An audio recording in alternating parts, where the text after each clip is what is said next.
অভ্যুত্থানের পর এই সরকার যখন দায়িত্ব গ্রহণ করে তখন দেশের অর্থনৈতিক অবস্থা ছিল ভয়াবহ।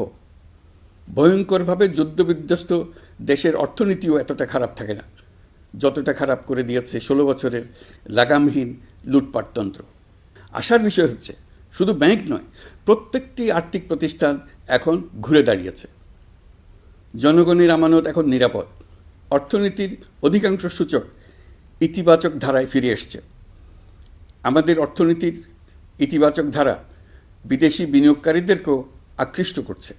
বৈদেশিক মুদ্রার রিজার্ভ শূন্যে নেমে যাওয়ার ভয়ে পতিত সরকার বিদেশি ব্যবসায়ীদের আয় নিজ দেশে নিতে দিচ্ছিল না। আমরা সেটা নিরসন করেছি। বৈদেশিক মুদ্রার রিজার্ভকে ইতিবাচক অবস্থায় নিয়ে আসতে পেরেছি। এই অর্থ বছরে আমরা চেষ্টা করেছি এমন একটি বাজেট দিতে যা সত্যিকার অর্থে জনকল্যাণমুখী হয়। দেশের ইতিহাসে প্রথমবারের মতো একটি বাজেট তার আগের বছরের চেয়ে ছোট হয়েছে। প্রবৃত্তিকেন্দ্রিক ধারণা থেকে সরে এসে আমরা চেষ্টা করেছি সামগ্রিক উন্নয়নের ধারণায় জোর দিতে। এই বাজেট প্রথাগত ভৌত অবকাঠামো তৈরির খতিয়ান নয়। এই বাজেটে প্রাধান্য দেওয়া হয়েছে মানুষকে।